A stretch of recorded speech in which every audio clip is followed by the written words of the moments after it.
Assalamualaikum warahmatullahi wabarakatuh. Kami dari kelompok 4 akan mempresentasikan tentang definisi sikap, sikap dan perilaku, dan struktur sikap.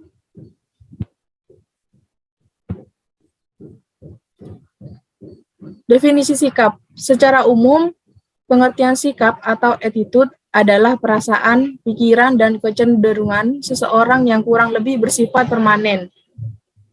Mengenal aspek-aspek tertentu dalam lingkungannya. Komponen-komponen sikap adalah pengetahuan, perasaan-perasaan, dan kecenderungan untuk bertindak. Dalam pengertian yang lain, sikap adalah kecondongan evaluatif terhadap suatu objek atau subjek yang memiliki konsekuensi, yakni bagaimana seseorang berhadap-hadapan dengan objek sikap.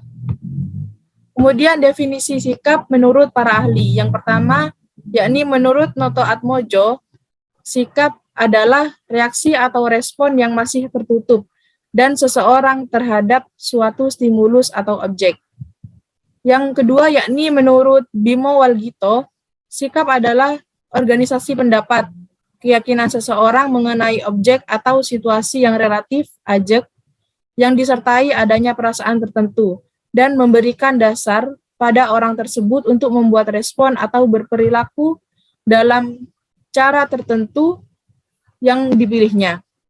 Presentasi selanjutnya akan dilanjutkan oleh Mas Hairul Umam.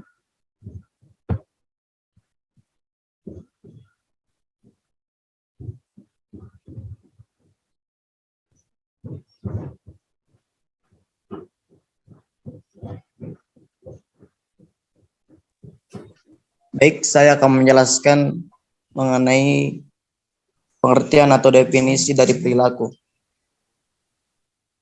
Secara istilah, perilaku ini dapat digambarkan sebagai cara melakukan diri sendiri. Ini adalah cara bertindak atau mengendalikan diri terhadap orang lain.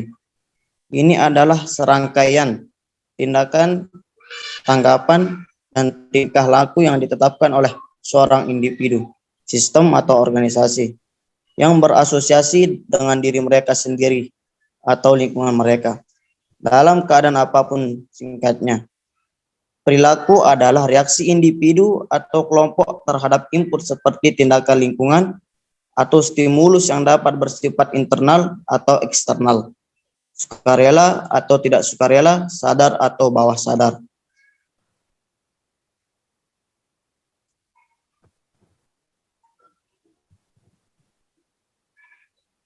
Dan adapun perbedaan letak kunci antara sikap dan perilaku. Yang pertama yaitu sikap didefinisikan sebagai kecenderungan mental seseorang yang bertanggung jawab atas cara dia berpikir atau merasakan seseorang atau sesuatu. Perilaku menyiratkan tindakan, gerakan, perilaku atau fungsi atau individu atau kelompok terhadap orang lain. Yang kedua yaitu sikap seseorang terutama didasarkan pada pengalaman yang diperolehnya selama hidupnya dan pengamatannya. Di sisi lain, perilaku seseorang bergantung pada situasi. Yang ketiga yaitu sikap adalah pikiran dan perasaan batin seseorang sebagai lawan dari perilaku mengekspresikan sikap seseorang. Cara berpikir atau perasaan tercermin. Yang keempat yaitu sikap seseorang sebaliknya, perilaku seseorang tercermin dari perilakunya. Dan adapun sikap yang kelima yaitu sikap didefinisikan oleh cara kita memandang sesuatu, sedangkan perilaku diatur oleh norma sosial atau sikap. Dan presentasi selanjutnya akan disampaikan oleh Mas Amir.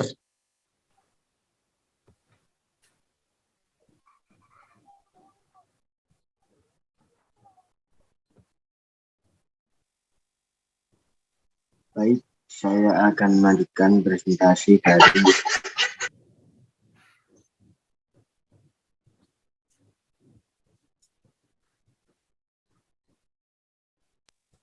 saya akan melanjutkan presentasi dari Mas Khairul. Untuk kemudian struktur sikap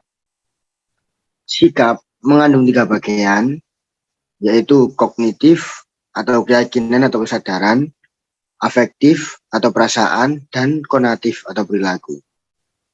Komponen kognitif merupakan representasi apa yang dipercayai oleh individu pemilik sikap, berisi persepsi, kepercayaan, dan stereotip yang dimiliki individu mengenai sesuatu. Nah, sesuatu yang telah terpolakan dalam pikiran tidak selalu akurat. Contoh kognitif. Kemampuan menilai perilaku yang patut dan tidak untuk ditiru.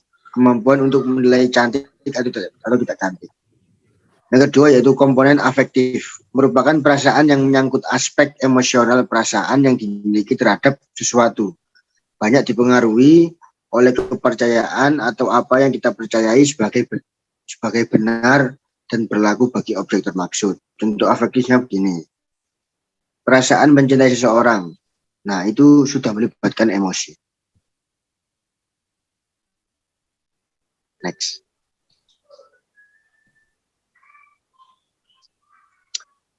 Komponen konatif. Nah, komponen konatif merupakan aspek kecenderungan berperilaku tertentu sesuai dengan sikap yang dimiliki oleh seseorang. Bagaimana orang berperilaku dalam situasi tertentu dan terhadap stimulus tertentu akan banyak ditentukan oleh bagaimana kepercayaan dan perasaannya terhadap stimulus tersebut. Kecenderungan berperilaku belum tentu akan benar-benar ditambahkan dalam bentuk perilaku yang sesuai.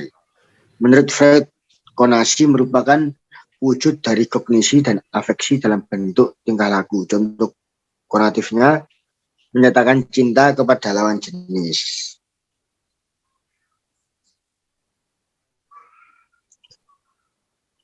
Alhamdulillah, mungkin itu presentasi dari kami. Kurang lebihnya mohon maaf. Apabila ada kesalahan kata, mohon dimaafkan, mohon dimaklumi. Sekian presentasi dari kelompok kami. Wassalamualaikum warahmatullahi wabarakatuh.